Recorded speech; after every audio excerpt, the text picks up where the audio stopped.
Ok, bueno, vamos a dar inicio a esta sesión, este conversatorio organizado por la Asociación ELA Argentina sobre tratamientos e investigación sobre la ELA. Decidimos hacer esto ya que, como todos saben, se aproxima el Día Mundial de la ELA, el 21 de junio, y también este año coincide con el 10º aniversario del famoso baldazo de hielo. Parece mentira que ya pasaron 10 años desde aquel fantástico evento viral que por supuesto llegó a todo el mundo. Gracias a ese baldazo de hielo se ha recaudado mucho dinero alrededor del mundo que ha sido invertido en investigación y hoy, 10 años después, estamos viendo los frutos de esa campaña. Por supuesto, por supuesto que fue una campaña que no solo atrajo fondos, sino que atrajo interés y visibilidad para esta enfermedad. Y hoy nos acompañan con nosotros tres expertos en esclerosis lateral amiotrófica, uno internacional y dos del ámbito de Argentina. Por una cuestión, por supuesto, de cordialidad, voy a empezar presentando a nuestro invitado especial de Canadá, que es David Taylor. Bueno, David es, entre otras cosas, parte del Consejo Asesor Científico de la Alianza Internacional de Asociaciones de ELA. Yo, que soy parte del Consejo Directivo de la Alianza Internacional, me ha tocado conocer a David hace muchos años y hemos, por supuesto, trabajado juntos, cada uno desde su función. Así que ha sido un honor conocer a David hace varios años. Además que recordemos que David también ha colaborado con nosotros, con la Asociación ELA, en más de una oportunidad, en más de una conferencia. Y nuevamente, David ha sido tan amable de acompañarnos aquí a nosotros en el día de hoy, en este conversatorio. Voy a repasar brevemente la biografía de David. Él tiene una licenciatura en toxicología biomédica y se graduó en el año 2006 con un doctorado en patología de la Universidad de McGill en Montreal, Canadá. Durante sus estudios de doctorado, David centró sus esfuerzos en comprender los mecanismos que podrían conducir a terapias potenciales en la ELA. Y esto ha alimentado su pasión por la enfermedad y la comunidad de la ELA durante los últimos 17 años. Además, es el jefe científico de la Asociación ELA de Canadá, nuestra asociación hermana, que también, por supuesto, es parte de la Alianza Internacional de Asociaciones de ELA. Me acompaña aquí con nosotros nuestro principal neurólogo y asesor médico de la Asociación ELA de Argentina, que lo viene siendo ya hace varios años, conocido por todos nuestros pacientes o casi todos nuestros pacientes en todo el país. Estoy hablando del doctor Osvaldo Genovese, un amigo de la casa y alguien que realmente viene ayudándonos mucho en los últimos años, que atiende pacientes con él a diario hace muchísimos años. No voy a contar cuántos años son, Osvaldo, pero podemos decir que son muchos. Gracias por estar aquí, Osvaldo. Y también nos acompaña otro invitado especial, que muy conocido por la comunidad de ELA de Argentina, también un amigo de la Asociación ELA Argentina. Estoy hablando del doctor Gabriel Rodríguez. Él es médico neurólogo también, por supuesto, médico de planta de la División de Neurología del Hospital Ramos Mejía. Es el jefe de la clínica de enfermedades de la neurona motora de ese mismo hospital. Para que lo sepan aquellos que son de otros países, el Hospital Ramos Mejía es un hospital público, un gran orgullo de esta ciudad de Buenos Aires, y tiene su propio sector que trabaja específicamente con enfermedades de la neurona motora. Así que sin más presentaciones, les voy a dar la palabra a Gabriel y Osvaldo, quienes van a empezar a romper el hielo de algún modo y a iniciar este conversatorio sobre la ELA. Muchas gracias. Muchas gracias, Pablo.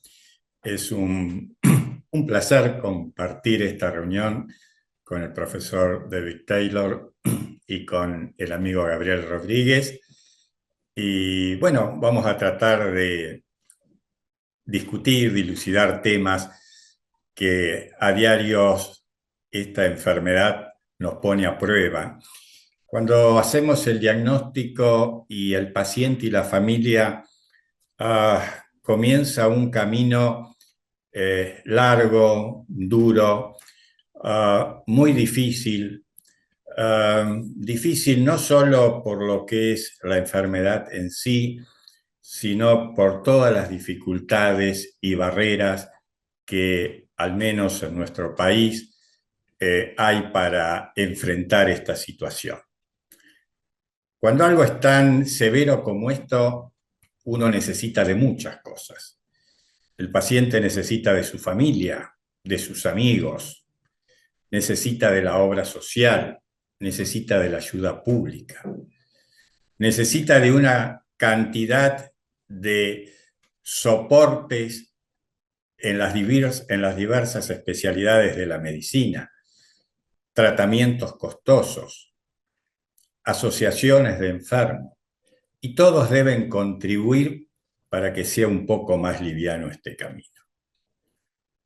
Y permanentemente uno busca y se trata de que la forma de aliviarla no sea solamente, y es muy importante por supuesto, con los tratamientos sintomáticos, con los tratamientos de las complicaciones, sino con aquellos que sean específicos de la enfermedad. Lamentablemente, esta investigación va lenta. En el año 95 tuvimos el hito del Riluzol, luego en el 2017, entre 2015 y 2017, según el país, la aprobación del edaravone, drogas con limitadas resultados, y está permanentemente la expectativa de nuevas drogas. Y quizás, y esto es un poco lo que pretendemos discutir hoy, enfrentar nuevos mecanismos de acción y saber en qué se está para nuevas drogas, para que una luz de esperanza puedan tener los enfermos que hoy están padeciendo esta enfermedad. Y así, estudios basados en múltiples mecanismos de acción, en mecanismos fisiopatogénicos, estudios con células madres, estudios en base genética, y más de 60, 70 estudios no han conducido al éxito que uno esperaba. Pero bueno, hoy día hay también líneas que parecen promisorias. Y creo que ese es el objetivo de esta reunión, para poder charlar y que al terminar la misma los pacientes puedan tener una luz de esperanza para que en el futuro se pueda mejorar la calidad de vida. En razón de esto, y un poco planteada la idea de esta reunión, le voy a ceder la palabra al doctor Gabriel Rodríguez. Buenas tardes, encantado de conocerlo, doctor Taylor, y un gusto compartir, Osvaldo, con vos esta charla esta tarde. Eh, la- la idea es organizar una charla que podamos compartir ideas, y una de las preguntas que siempre nos viene en mente es por qué han fracasado tantos ensayos clínicos en el pasado y qué se podría mejorar para tener ensayos clínicos más exitosos y con esto la aprobación de nuevos medicamentos. No sé si el doctor Taylor, que ha trabajado en este tema durante tantos años, nos puede ayudar con esta respuesta. Sure. Well, I would be happy to give, first of all, thank you Sí, very much for ante having me. todo, gracias por I'm tenerme honored to be here, and it's y very por nice haberme to meet invitado. both Es of un you. placer estar aquí, estar con I can give ustedes. my answer to the Les question. I puedo don't know if I dar have the mi answer to the respuesta. question, No tengo la but I think, respuesta a esta pregunta, pero creo where we que are in 2024, part of en the el reason lugar that en el we que have estamos en el struggled to get 2024, aparte de a la lot of razón por la positive que clinical trials that have nos shown cuesta benefit tanto in people tener living with buenos ALS is resultados we, en most los of the ensayos targets clínicos para we've las been personas que going at viven con él, or es sort que of los approaching are objetivos o los less enfoques que biologically teníamos plausible based on eran scientific evidence menos from quizás laboratory plausibles desde models, el and lado often de more modelos generically focused on de mechanisms that we laboratorio, know y are sort of quizás broadly involved in se ALS. So one concentraban no example could be tanto that we've en la ELA. tested a Un lot ejemplo of podría ser que probamos anti-inflammatory or muchísimos immune eh, modulating an- drugs mm, that fármacos are sort of targets based. antiinflamatorios que se basaban en el hecho de que sabíamos que había un componente inflamatorio y otro componente inmune en la ELA, pero no necesariamente hay que definirlos al observar un modelo en el laboratorio y decir, bueno, este es un buen objetivo para concentrarnos en la ELA. Entonces, creo que a través de estos genéricos nos dimos cuenta de que no era la forma adecuada para proceder, y estamos empezando a ver algunos objetivos que nos emocionan un poquito más en relación a evidencia un poco más específica, y estamos viendo esta traducción de los modelos en laboratorios o en animales hacia las clínicas. Entonces, creo que esa es una razón. Y también podemos nombrar otras en las que también han tenido otras evidencias. Y también creo que lo siguiente sería el diseño de los ensayos, y hay una gran conversación en torno a lo que está sucediendo hoy, cómo podemos mejorar una mejor medición, la extensión de los ensayos, cómo gestionamos la heterogeneidad entre una persona y otra, o las distintas fases de los ensayos para asegurarnos de comparar manzanas con manzanas y no manzanas con naranjas, para tener la confianza suficiente de si los fármacos funcionan o no. Y también hablo mucho a la comunidad de ELA y siempre trato de explicar de que muchas veces incluir la ciencia en los ensayos clínicos para asegurarnos de saber que si tenemos un fármaco que se supone que tiene que disminuir algún síntoma, vamos a estar confiados de que justamente esto, si justamente funciona, lo podemos sumar a que estamos entendiendo cómo funciona la ciencia. Pero si sí funciona, ¿cómo podemos elaborar mejores fármacos para dar con este objetivo? Entonces, al construir una mejor evidencia científica y tener tratamientos y objetivos más científicos, vamos a lograr mejores respuestas, y estas respuestas nos van a decir si tenemos que cambiar lo que estamos haciendo en función de cómo lo tratábamos antes o no, para tener una diferencia en la ELA. Creo que estamos en el camino adecuado, simplemente es difícil, obviamente, con los recursos que tenemos en el campo, y nos va a llevar más tiempo justamente llegar a resultados prometedores. Pero bueno, esa es mi opinión, y podemos tener distintas opiniones de por qué los ensayos no han funcionado hasta el día de hoy, pero puede haber distintas opiniones al respecto. Una pregunta, profesor Taylor. Evidentemente, muchos de los ensayos clínicos se han hecho en base a mecanismos fisiopatológicos, es decir, a la vía final común, en cierta manera, de la muerte neuronal, y así se han tratado drogas antioxidantes e inhibidores del glutamato, como bien usted decía, la terapia antiinflamatoria, que bueno, sabemos que no es una inflamación común.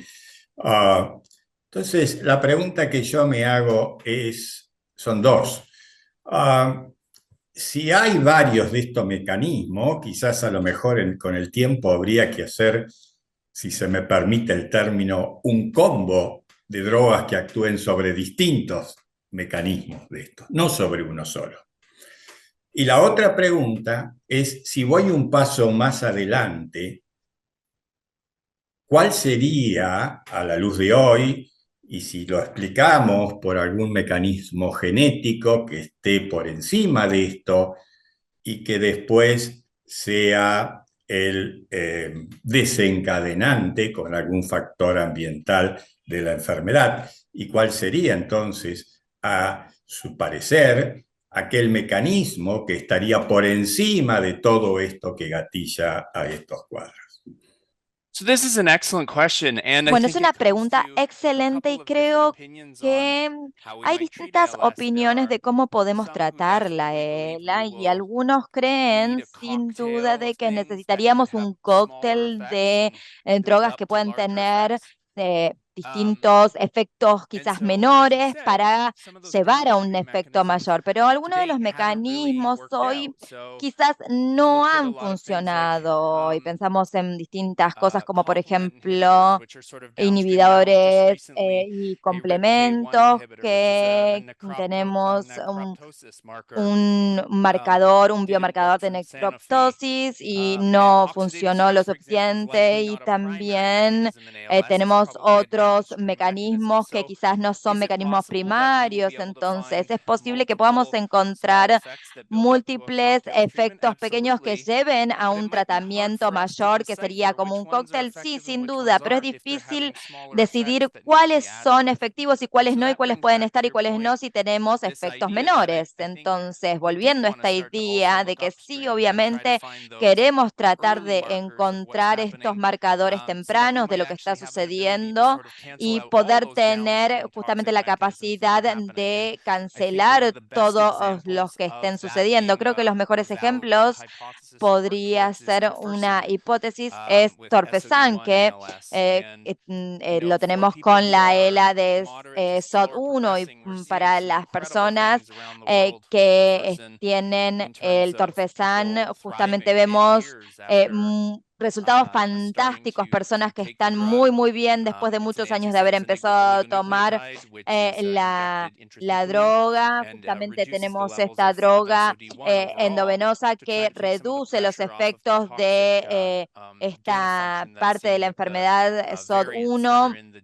y es justamente una de las variantes que mejor funciona con este tipo de gen, pero sí también vimos efectos bastante fuertes que nos dice que ese justamente sí es el mecanismo correcto. ¿Cómo podemos descubrir algo similar para el resto de las personas que padecen la enfermedad? Porque este es un porcentaje muy bajo, entonces tenemos justamente otro porcentaje, otro subgrupo que tiene un porcentaje bastante pequeño y tenemos muchas otras que no sabemos porque tenemos muchas situaciones anecdóticas y menores que justamente son bastante fomentadas por distintos clínicos y cuando los clínicos ven cuestiones que son muy distintas de la historia familiar y que hay alguna mutación involucrada, bueno, justamente cómo vemos estos mecanismos para la mayoría de las personas. Y creo que al principio uno de los objetivos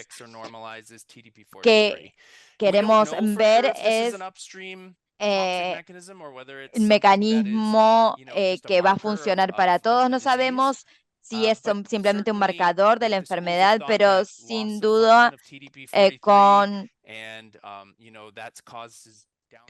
el TDP-43 vemos quizás varias cuestiones importantes como objetivos a los que podemos apuntar para reducir los niveles en los estudios y en los ensayos clínicos a los que nos estamos dirigiendo, que estamos apuntando, pero sin duda el TDP-43 y otras formas que pueden ser tóxicas, tenemos que trabajar en mecanismos que podamos apuntar en humanos efectivamente para ver qué es lo que pasa. Y creo que si lo descubrimos, el TP43 puede mostrar justamente un gran resultado. Y si no vemos nada así, ahí estamos en una situación en la que tenemos que repensar en el lugar en el que nos encontramos. Pero sí, ahora estamos justamente probando distintas alternativas terapéuticas para ver hacia arriba a dónde vemos la localización del núcleo. Este también es un posible disparador más generalizado que afecta a un gran porcentaje de las personas con la enfermedad. Creo que es una gran pregunta, no sabemos aún, pero siempre estuve a favor de la idea de ir desde una perspectiva más particular hacia algo más general para justamente probar la efectividad de estos casos. Pero no sé si ustedes también quieren dar su opinión, porque realmente me gustaría también saber qué es lo que piensan, ya que es una conversación abierta. Sí, yo creo que quizás ha sido un error en buscar una droga para todos los pacientes con ELA, sino me parece que esta necesidad de individualizar pacientes, por eso lo que dice el doctor Taylor de el Tofersen, que es para un pequeño grupo de pacientes, quizás haya otra droga para otro pequeño grupo de pacientes, que será los que tienen más TDP-43 que otros. Quizás haya otra droga para otro grupo. Me parece que el error haya sido englobar a todos los pacientes con ELA y a lo mejor la ELA en sí misma no existe, sino que son pequeños grupos de pacientes que hay diferentes causas que generan síntomas similares. Me parece que esto es un nuevo enfoque y posiblemente tengamos mejores resultados con nuevos tratamientos enfocándolo en pequeños grupos de pacientes. Sí, realmente coincido con el doctor Rodríguez y por supuesto con el doctor Taylor.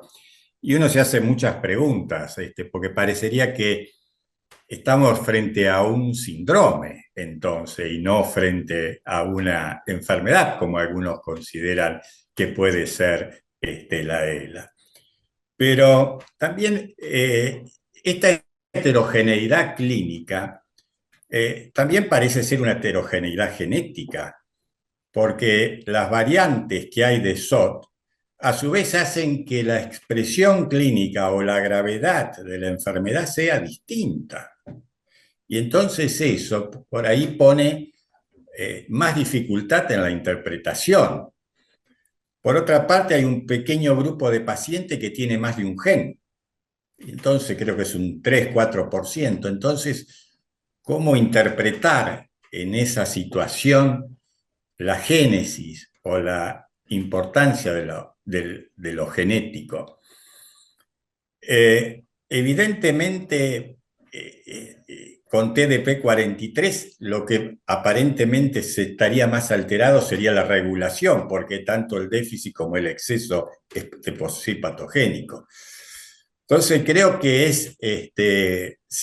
coincido plenamente que estamos frente a un síndrome con una gran heterogeneidad clínica y que eso, sin lugar a duda, bueno, va a dificultar formas de estudio y a lo mejor formas para poder realizar y armar los distintos ensayos, ¿no?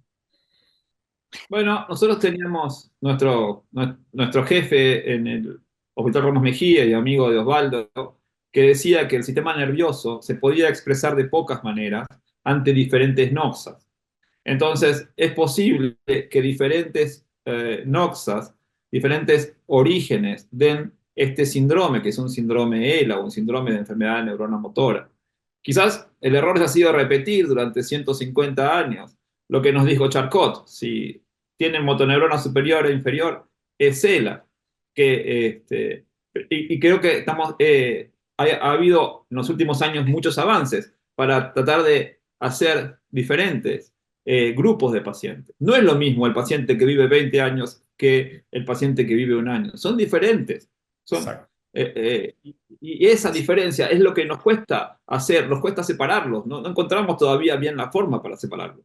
Pero me parece que la dirección es esta, ¿no? La dirección, he estado en algún congreso alguna vez donde un investigador decía, bueno, hay un grupo de pacientes donde un gen determina la aparición de la ELA. A lo mejor haya un grupo de pacientes donde haya 2 o 3 genes que determinen la ELA. Y hay otro grupo de pacientes donde la combinación de 20 genes da ELA. Eso es muy difícil de conocer. Pero quizás esos 20 genes alterados son los que generan la ELA. Esto va a ser lo que a la larga, a lo mejor podamos identificar grupos de pacientes con tratamientos dirigidos hacia ellos. Yo creo que el Tofersen ha sido un avance muy importante en identificar grupos de pacientes. Todavía nosotros no hemos tenido ningún paciente tratado con Tofersen, pero estamos en vías de tener el primer paciente. Una pregunta, profesor Taylor, con respecto a TDP-43 y algo también se puede aplicar o se ha descrito en SOT. ¿Qué piensa usted de algún mecanismo priónico en el desarrollo, en el origen de la enfermedad? Antes de responder, quisiera seguir un poco lo que estaban diciendo, porque creo que es muy importante y estoy muy de acuerdo, y me olvidé de mencionar que es importante que observemos parte de todos estos mecanismos, pero en paralelo lo positivo es que en los últimos 10 años empezamos a concentrarnos en los humanos y tratar de entender la heterogeneidad de persona a persona, de tener estos estudios genéticos en los que capturamos biofluidos y que los relacionamos con la enfermedad en Europa, en Estados Unidos, en Canadá, en Australia. Uno de los problemas principales es que esto está en todos lados y quizás nos está faltando muchísima información de individuos, por ejemplo, en África, en Sudamérica, porque son justamente estudios que llevan muchísimos recursos, que son muy costosos, pero estoy 100% de acuerdo. Al estudiar estos objetivos potenciales, también tenemos que trabajar en entender mejor por qué uno es distinto del otro, para que los que no encajan sepamos por qué no lo hacen. Y creo que es importante ir hacia un panorama más heterogéneo para poder separar estos individuos y tener un enfoque más personalizado, similar al cáncer, digamos. Si uno tiene cáncer, tiene un determinado tipo de cáncer, y dentro de ese tipo de cáncer hay otro subgrupo que dicta el tratamiento específico que debe ser administrado. Entonces, necesitamos llegar a una situación similar con la ELA para concentrarnos cada vez más, como dijo el doctor Rodríguez, en cuál es la diferencia que justamente tiene una progresión más rápida que la otra, o los que tienen dificultades cognitivas de los que no la tienen. Todos esos matices justamente contribuyen al estudio del síndrome. Así que muchísimas gracias por eso. Entonces, desde el punto de vista genético, en este momento estamos en un punto en el que finalmente estamos llegando a justamente un secuenciamiento de genomas en todo el mundo, en el que justamente estamos viendo, en el que se representa un 25-30% de la carga genética del mundo, porque hay muchísimos lugares que están subrepresentados, pero tenemos una gran cantidad de estudios genéticos de pacientes con él. Estamos viendo algunas señales más específicas, quizás en familias donde no hay un gen identificable que pase de generación en generación, pero quizás hay algo genéticamente que no sea obvio para nosotros en la forma en la que estamos evaluando o investigando este caso en particular. Pero sí, obviamente tenemos que mejorar el entendimiento de los aspectos genéticos y biológicos, que son distintos de persona en persona, para poder aunar todos estos esfuerzos. Y sin duda avanzamos muchísimo, también hay mucho recorrido por andar, pero justamente hace 10 años que estamos efectuando este trabajo. Y en cuanto a la pregunta, creo que era sobre los mecanismos priónicos que pueden tener los TDP-43. Hay muchísimas posibilidades, lo que demuestran las evidencias, pero en mi opinión, si ese es el caso, entonces hay algo que justamente podemos abordar terapéuticamente, y si hubiese una propagación de la enfermedad de célula-célula, por ejemplo, como sucede en los casos de TDP-43 o CD1, algunas de las formas de algún anticuerpo o simplemente bloquear la proteína como para que parte de la presión de ese mecanismo de propagación se pueda detener. Creo que quizás no tuvimos tanto éxito en lo que son los mecanismos priónicos, pero creo que la tecnología nos puede ayudar para avanzar, y también tenemos algunos casilleros en los que podemos justamente avanzar a través de la tecnología, y sabemos que si algo no funciona y lo probamos efectivamente en las personas y en los ensayos clínicos, esa no es la avenida que debemos tomar, pero sin duda creo que es una de las cuestiones en las que debemos concentrar para desarrollar tratamientos para probar si es un caso que puede llevarnos a un buen resultado o no. Entonces, determinar si estos mecanismos funcionan o no. Hay personas que dicen que sí, otras que no, y nadie que quiere decir no creo, pero lo voy a probar. Y ahí es donde queremos concentrarnos, verificar y justamente ingresar en las clínicas y tratar de ver si podemos bloquear esos mecanismos, si es que existen. Sería algo que sin duda deberíamos hacer. Pero me encantaría también escuchar la opinión que tengan sobre esto, ustedes. Sí, son mecanismos, bueno, que se han aplicado, que se han descritos en esas variantes, y un poco la inquietud era si había alguna línea en ese sentido que pudiese orientarnos.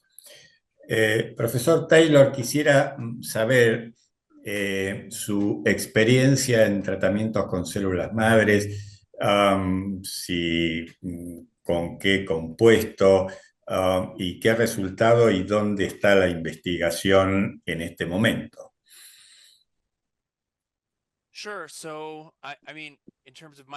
Sí, en cuanto a mi experiencia, no tengo experiencia porque no soy médico, pero sin duda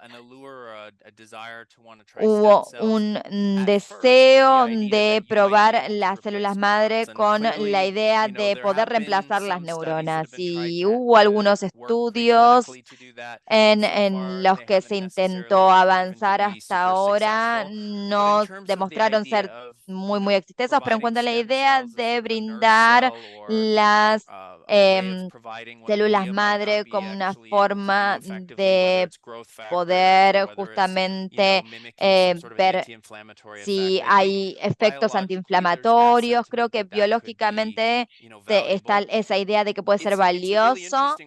Es interesante, y quizás no estamos tan alejados de la idea priónica, de que siempre parece tener estas líneas de evidencia que quizás haga algo, pero después nunca llega a un punto en el campo en el que se demuestre que son claramente efectivas en ninguna. Y ahí es donde quizás está nuestra lucha, porque tenemos esta sensación de que es algo que las personas les interesa, que quieren probarlo, y que hay algunos papers en los que se pueden decir, bueno, en este subgrupo de personas tuvo algún efecto, y quizás era algún estudio abierto, quizás en una etapa de extensión abierta, quizás hubo algún resultado, pero no hay evidencia sólida suficiente para decir que es una terapia que los clínicos puedan aplicar, porque justamente las personas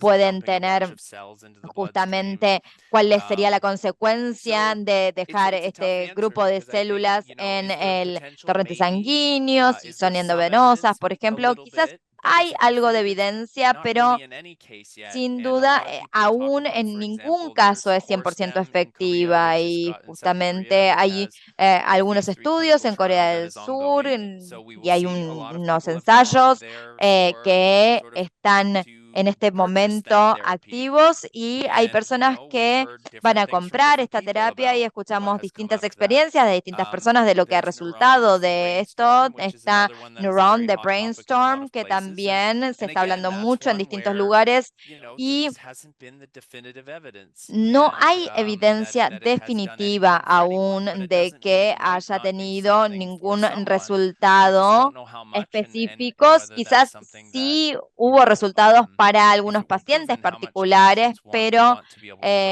sin duda es algo que debe continuar investigándose. También creo que sobre las células madre sí existen factores de crecimiento, reducen los efectos inflamatorios. Con la ciencia moderna quizás no es la mejor avenida para brindar estos resultados. Quizás tengamos mejores avances tecnológicos para brindar estos mismos resultados que no sean células madre. Es una pregunta muy compleja. Seguramente ustedes tengan otras opiniones, pero no creo que haya una respuesta definitiva. Sí, Pablo. Solo quería aprovechar la discusión acerca de células madres para decir que hace apenas 2 semanas tuvimos una conferencia con el doctor Kim de Seúl, de Corea del Sur, que bueno, nos hizo una presentación acerca del ensayo clínico con Neuronata. Tiene un nombre más largo la droga, por supuesto, pero es uno de los ensayos clínicos a los cuales hizo referencia el doctor Taylor. Y sí, es un tratamiento que ya tiene una especie de aprobación condicional en Corea, pero sí, como bien dijo David, estamos esperando en los próximos meses o tal vez primeros meses del año que viene para ver si definitivamente muestra algún tipo de beneficio y si finalmente es aprobado en Corea y luego en otros países. Nada más que eso quería aprovechar para remarcar. Yo quería hacer una pregunta al doctor Taylor, que ya que es especialista en clinical trials. El fenilbutirato de sodio y el TUDCA en un primer ensayo clínico con un número reducido de pacientes fue positivo. Sin embargo, un ensayo clínico más actual, hace unas semanas atrás, nos dijo que con un número mayor de pacientes, el resultado no era positivo en mejorar la evolución de la ELA. ¿Cuál puede haber sido el error o cuál puede haber sido la causa de que en un ensayo clínico más pequeño dio positivo el estudio y en un ensayo clínico más grande dio negativo?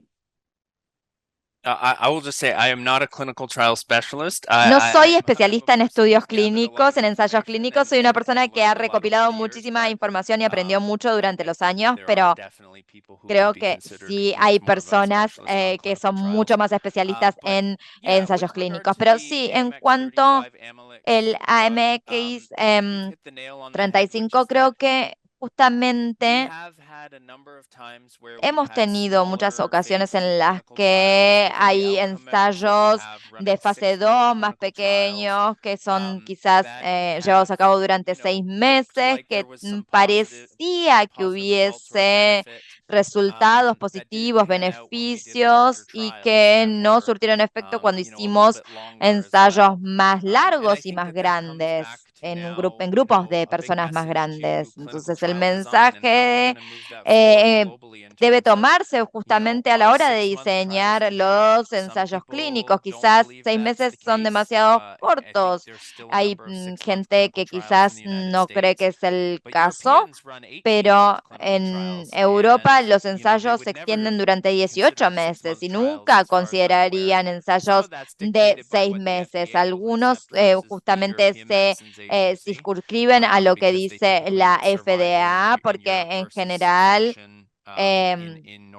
se busca la supervivencia en Europa en comparación con lo que sucede en Estados Unidos, pero sí, muchas veces nos damos cuenta de que un ensayo clínico doble ciego con placebo más extenso hubiese tenido otros resultados. Quizás hay muchas razones por las cuales podría haber habido resultados que aparentaban ser positivos y se demuestra cuán difícil es tener ensayos pequeños con población heterogénea para garantizar que no necesariamente sea algo que conduzca a un falso positivo en un ensayo más clínico y nos dé la confianza suficiente para avanzar hacia la comercialización. Pero del otro lado, también tenemos una creencia en muchos lugares en la que si la fase 3 fue positiva, se tiene que aprobar en determinadas áreas con la condición de que también se pueda sacar del mercado. Entonces hay personas que pueden tener el acceso a estos mecanismos durante 3 o 4 años y después se puedan retirar del mercado. Y es bastante riesgoso, pero necesitamos entender que tenemos que tener la flexibilidad de que si hay algo que parezca interesante, vale la pena que la gente tenga acceso a ellos para mejorar su calidad de vida mientras surgen los resultados que lo confirmen. Entonces, ha sucedido varias veces que quizás no es que nos engañaba la fase 2, pero sí no era suficiente y por eso es importante tener mejores biomarcadores y distintos mecanismos para saber y conocer las razones por las cuales sí, quizás determinados fármacos se puede utilizar y hay una neuropreservación y saber que es seguro avanzar en este tipo de ensayos. No sé si eso responde tu pregunta. Sí, sí, claro, sí. Okay. Sí, justamente por eso están las diferentes fases, ¿no? La fase 2 y la fase 3 son diferentes fases y pueden tener resultados diferentes. Lo que llamó la atención en este caso fue la aprobación rápida por la FDA de la medicación para su comercialización. Eso llamó la atención. En realidad, con ella ocurre un tema muy importante también en los trials, es que las N son bajas, es decir, es una patología donde el reclutamiento de pacientes es escaso. Por lo tanto, si uno quiere ver diferencias desde el punto de vista estadísticamente significativa, tienen que ser relativamente pesadas para notarlas. Si son muy tenues, en pocos pacientes, en poco tiempo y dadas las características de la enfermedad, es muy probable que esos resultados no lo pueda mantener si aumento la N de pacientes o si extiendo el tiempo. Entonces, que haya pocos pacientes, por la característica de la enfermedad que estamos tratando naturalmente, hace que sea más difícil, por lo tanto, encontrar diferencias cuando las mismas son muy sutiles y muy pocas. Y otra cosa que a veces uno ve en los ensayos es que se toman distintos aspectos de los resultados o se los particulariza y se toma un ítem o dos ítems donde se encuentra una respuesta. Y eso después, cuando se hace todo el estudio final o se aumenta, eso tampoco se repite.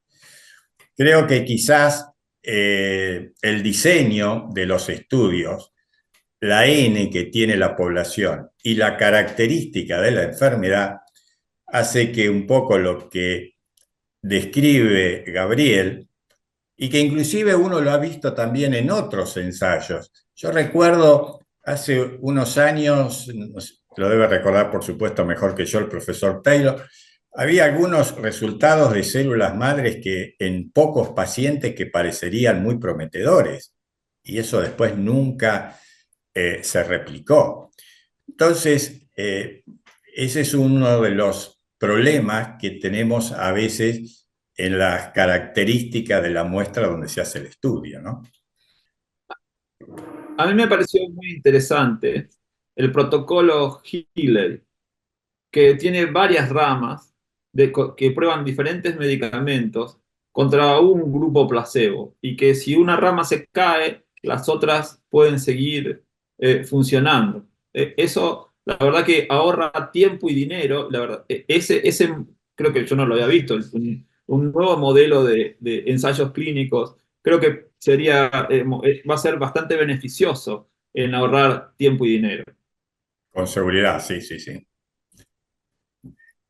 Profesor Taylor, si nosotros tendríamos que darle un mensaje de esperanza a los pacientes con ELA, ¿cuál consideraría usted que en este momento sería la droga o la línea de investigación que estaría más cerca de terminar algún ensayo y tenerla a disposición en el tiempo más cercano? Es una pregunta compleja porque la verdad es que no tenemos la seguridad de qué puede funcionar o no, incluso en fase 2, y justamente hablemos eso.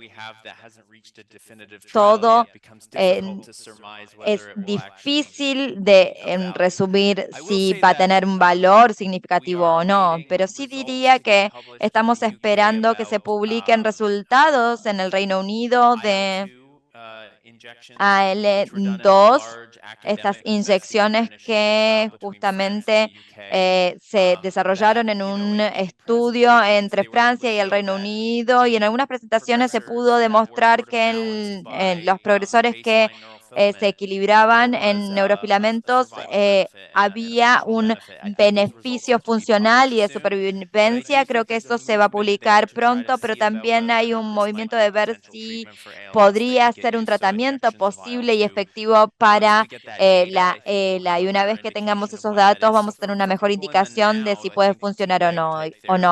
Pero creo que hoy las terapias de células T, y ahí está esta particular que ya ha tenido, creo que fue un ensayo de más de 300 individuos de 18 meses.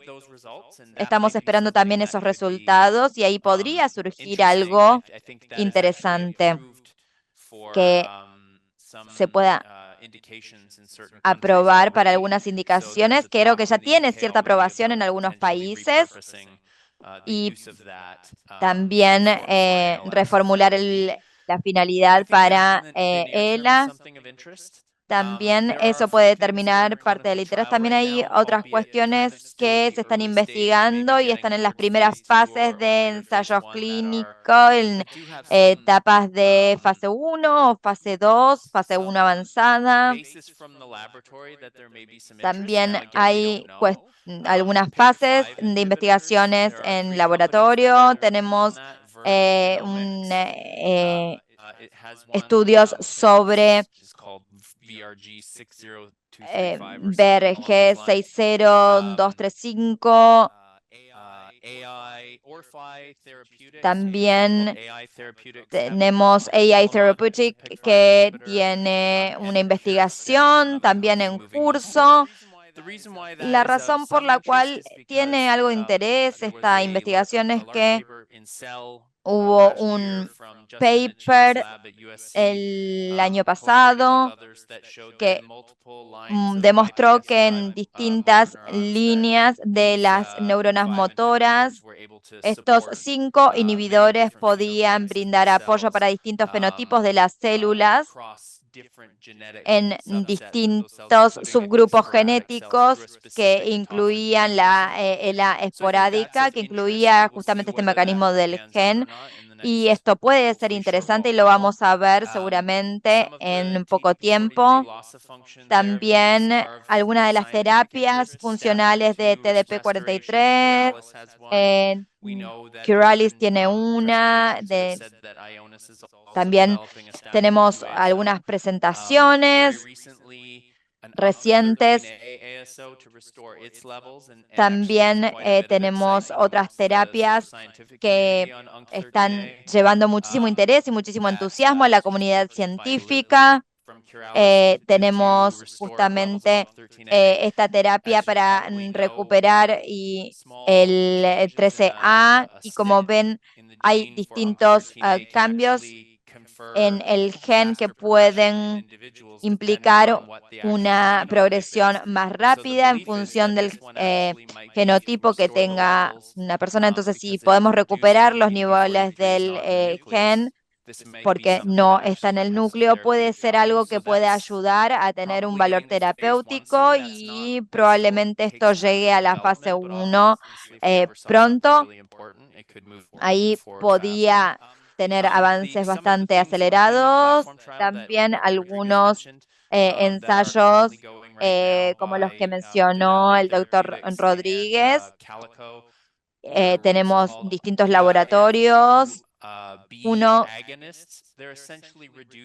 que es EAF y que reduce el nivel de estrés y también es algo que puede tener algunas posibilidades biológicas y sabemos que puede haber algunas anomalías en la biología, pero también vamos a poder verlos más adelante, seguramente en los próximos meses del año, y podemos estar justamente en la antesala de ver estos ensayos clínicos. Pero creo que más allá de esto, no, seguramente no me estoy acordando de varios otros, pero creo que hay sí muchas cosas que se están investigando y que pueden arrojar buenos resultados para minorar el curso y el avance de la enfermedad, pero no sabemos hasta que justamente tengamos la información y que podamos tener ensayos clínicos robustos que arrojen información fehaciente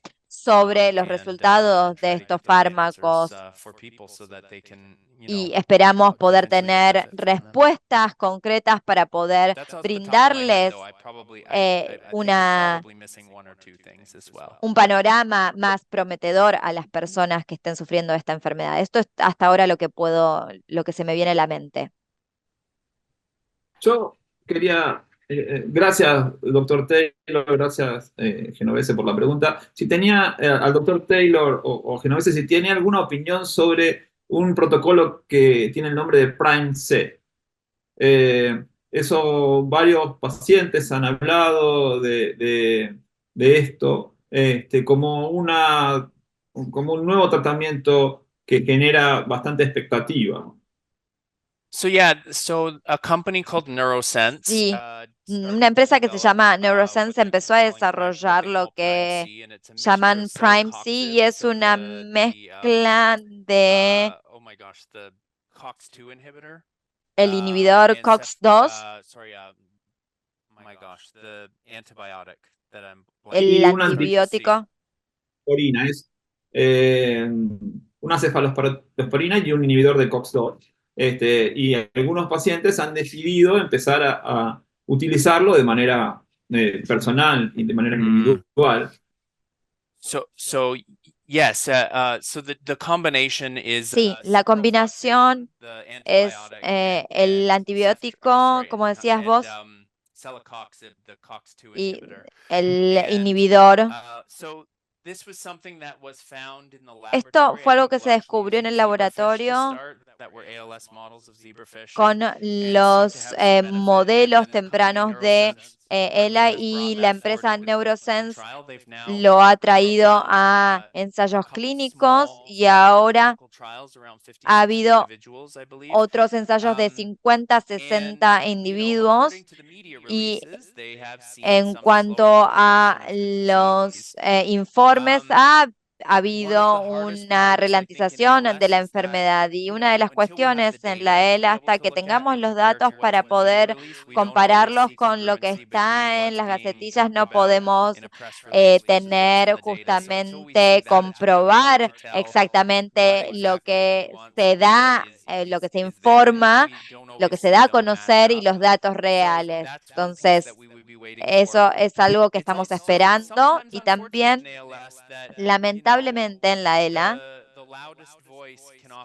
las voces más fuertes podrían ser lo que las personas creen que son abordajes prometedores, y no lo sabemos. Quizás justamente están recopilando y recolectando dinero para financiamiento para tener una fase 3, pero no sabemos si va a tener el valor científico. Y justamente cuando vemos estos compuestos, no hay muchísima evidencia para utilizarlo crónicamente en cuanto a que justamente sé que hoy se dice que los ensayos clínicos son seguros, pero cuando se consulta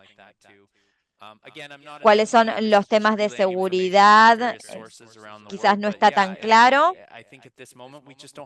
Creo que en este momento no tenemos evidencia suficiente. Tenemos una gacetilla de prensa que se hizo este ensayo para 60, 70 individuos, y tenemos que ver básicamente si es algo prometedor y si puede avanzar a la fase 3 del ensayo. Y uno siempre quiere brindar esperanza a las personas para darles una respuesta y saber cómo abordar estos casos cuando uno no vio aún los datos suficientes para tomar esa decisión. Seguramente es muy difícil porque no tenemos la evidencia aún. Sí, claro, muchas gracias, sí. Una consulta. No tengo la evidencia del estudio pero la pregunta que te hago ¿es con cefalosporinas? Es, sí, es un más una cefalosporina de tercera. Porque la cefalosporina de tercera, no quiero, no sé si estoy equivocado, si me ayuda también vos o el doctor Taylor, creo que tienen una acción antiglutamatérgica. Creo que es el mecanismo de acción de la cefalosporina. Si no estoy muy confundido, creo que es similar a las otras drogas glutamatérgicas, por eso se la utiliza, y el COX-2 como un antiinflamatorio que en este tipo de inflamación es relativo, por eso están ahora más las interleuquinas. Creo que esa es la duda que tengo, porque si eso fuese así, estarían combinando un mecanismo antiinflamatorio y un glutamatérgico, como decíamos hoy en los combos o en la asociación de drogas con distintos mecanismos de acción. Me gustaría revisar el mecanismo de acción de la cefalosporina. Creo que es antiglutamatérgico. No sé si el doctor Taylor me puede ayudar en esto. Tendría que recordar exactamente cuáles son los mecanismos de acción para cada uno. No recuerdo la parte antiglutamatérgica, pero sí recuerdo un antibiótico que se usó para la ELA y justamente se detuvo porque tenía un componente antiglutamatérgico, pero tendría que verificarlo. No me acuerdo en este momento, pero creo que se apuntaba que fueran mecanismos complementarios, uno antioxidante, pero creo que había algo más que en este momento no estoy recordando. El tratamiento que se usó fue ceftriaxona porque aumentaba los receptores EAT2, que son los receptores que recaptan el glutamato de la sinapsis, de la sinapsis glutamatérgica, y eso, la verdad que se utilizó un tiempo y después fue negativo el ensayo con la ceftriaxona. Esto es un poco seguramente lo que decías vos. Claro, claro, ese era el mecanismo, que por eso inclusive hoy día, porque llamó la atención que el Riluzol, que tiene un mecanismo glutamatérgico, las otras drogas que tienen mecanismos similares, como puede ser la memantine o la ceftriaxona, no dieron resultados, por lo cual hoy en día está en revisión el mecanismo de acción del Riluzole también. Igual yo creo que el Riluzol hoy está muy poco puesto en duda el tratamiento con Riluzol. Creo que con el pasar de los años está más fuerte el Riluzol, aunque no sea un medicamento súper útil en el día a día, está muy, muy sólido el Riluzol. No así el edarabone, ¿no? Creo que el edarabone Claro. todavía le falta asentarse si es que va a ser útil a largo plazo o no. Y el otro medicamento que hemos utilizado en los últimos tiempos y hemos hecho ensayo clínico en Argentina fue el masitinib. El masitinib como un antimastocito, digamos. Sí, hay mucha evidencia muy buena para el Riluzol y sí, hace algunos años hubo un análisis médico que demostró en una diferencia de hasta 10, entre 6 y 19 meses de supervivencia con Riluzol, pero como decía el doctor Genovese, aunque no sepamos lo que está haciendo exactamente el Riluzol, sí tiene un valor específico, pero sí, obviamente ha servido para lo que es ELA. Quizás no tienen las drogas glutamatérgicas no tienen el resultado que se esperaba. Pero sí, los antiglutamatérgicos directamente no funcionaron tampoco para los grupos más pequeños. Sí, tendría que recordar cuál es el efecto específico, pero el eradavone se encuentra en una situación en la que hay algo de evidencia para Europa, en la que se demostró que una forma de eradavone que se tomaba de forma oral no tenía evidencia positiva y el tratamiento diario de Radicava también había demostrado resultados distintos, pero sí demostró un estudio en el que era algo que sí querían prescribir para los pacientes. Y creo que se necesita más tiempo para entender si esto tiene un efecto similar al Riluzol. Pero creo que seguimos tratando de entender cuáles son los datos una vez que se publiquen los resultados de los estudios que se están haciendo en Europa. En Europa no les gusta el eradavone y en Estados Unidos en general parecieran que siguen aceptándolo, pero creo que cuando salgan los datos vamos a seguir conversando al respecto y vamos a ver qué es lo que justamente los datos nos traen.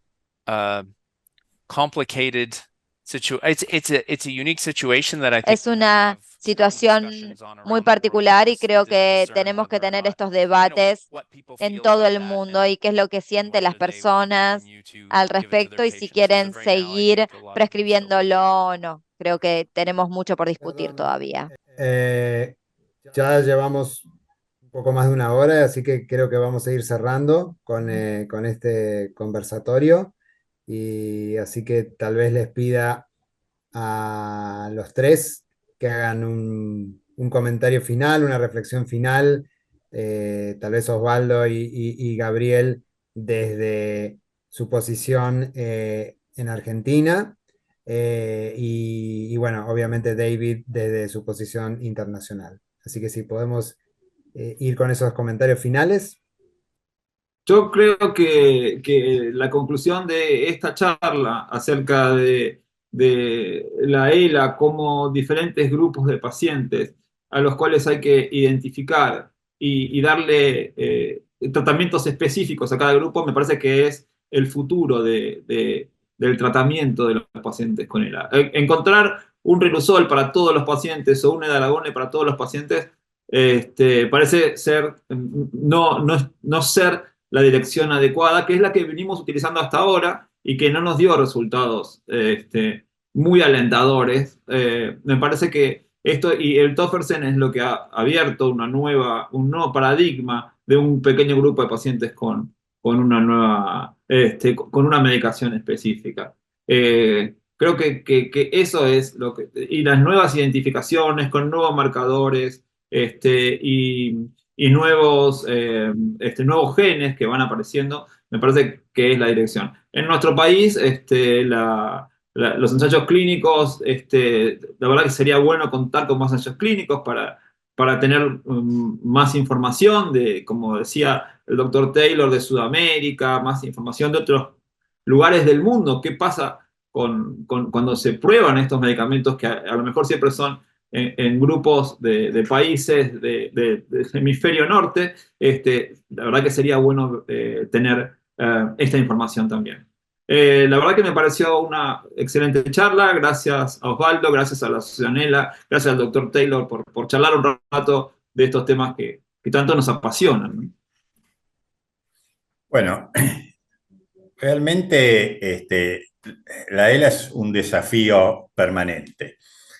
El primer desafío es el desafío diagnóstico y el desafío diagnóstico clínico, que lo vemos diariamente con las dificultades para hacerlo, el tiempo que lleva. El desafío en la investigación, con los grandes problemas que hay con los modelos animales que no se pueden extrapolar siempre al humano, y por eso la diversidad de resultados. Los estudios genéticos con todas las dificultades que tienen, las dificultades técnicas, y que, bueno, muchas veces ellos son piedras también en el camino. La gran cantidad de mecanismos fisiopatológicos que hay, cuál es el primero, cuál es el que lo inicia, son una cascada, son una cadena.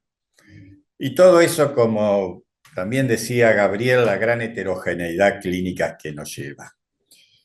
Quizás, con el tiempo, uno pueda individualizar los pacientes genéticamente, siempre y cuando el gen sea el elemento causal de la enfermedad, que tampoco es un evento a veces que es tan fácil de demostrar. Y teniendo esa alteración genética, uno podría identificar el tratamiento en la línea que está ahora, e inclusive también hacer el seguimiento familiar. Si esos familiares tienen una alteración genética y no tienen la clínica, seguirlo en la etapa preclínica con algún marcador que establezca en algún momento cuando empiece un daño preclínico, como eventualmente podría ser la determinación de los neurofilamentos, y ahí ese paciente entrar en una fase preclínica de un seguimiento más estricto y un tratamiento eventual.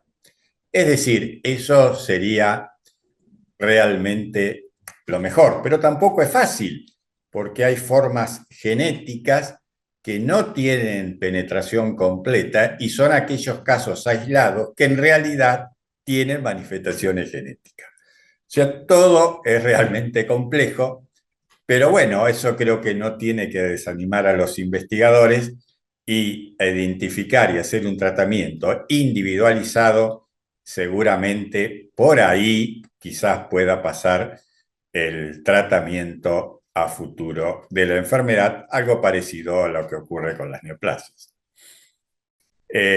Quiero agradecer la invitación y ha sido un verdadero placer realmente tener esta charla con el profesor Taylor, con Gabriel, y fue en lo personal muy productiva, realmente muy positiva, y bueno, agradezco a todos por la participación.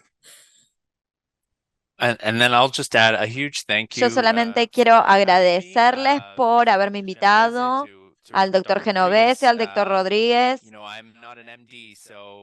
No soy médico, así que todo lo que ustedes hacen por los pacientes es importantísimo y realmente agradezco muchísimo poder aprender de ustedes y escuchar distintas perspectivas para poder ayudar a justamente combinarlo con todo el resto y seguir teniendo estas conversaciones. Así que muchísimas gracias. Creo que tocamos solo una porción muy pequeña de lo que sucede con la ELA y hay algo que les puedo decir a todos, si bien es muy complejo y si bien tenemos muchísimo trabajo por delante, hay muchísimas personas que están trabajando arduamente y hace 10 años no teníamos ni idea, entonces creo que hubo muchísimo avance en todo esto, así que podemos considerar que quizás en los próximos 5 años vamos a seguir evolucionando en cuanto a los avances científicos y a poder encontrar preguntas y al ver qué es lo que tenemos que hacer para entender cómo llegar a estos tratamientos robustos y sólidos para liberar al mundo de esta enfermedad. Hay muchísimo trabajo que se está dando en este momento de distintas personas que quieren ayudar a encontrar un tratamiento para esta enfermedad.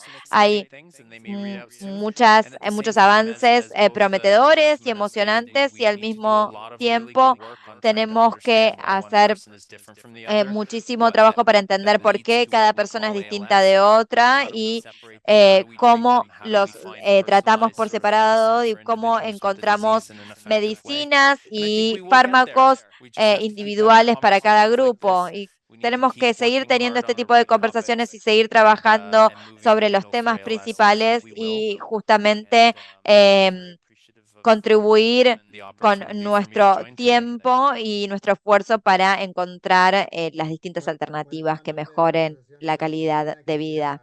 Bueno, yo a nombre de la Asociación ELA Argentina quisiera agradecer a los tres, por supuesto, por haber participado de este conversatorio el día de hoy. Gracias a Gabriel y Osvaldo, que son realmente dos de nuestros principales especialistas en ELA en nuestro país, Argentina.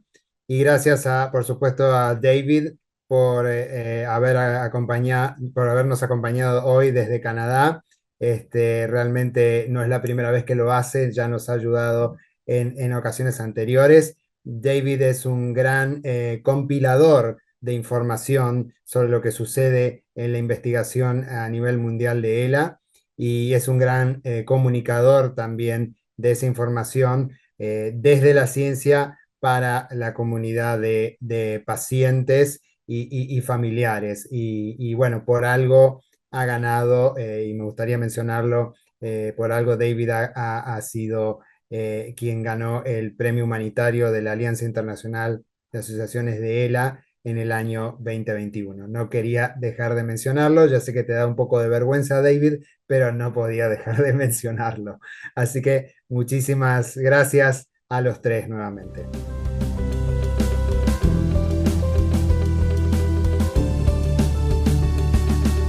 Gracias. Gracias, buenas tardes. Buenas tardes. Gracias, David. Thank you so much, David.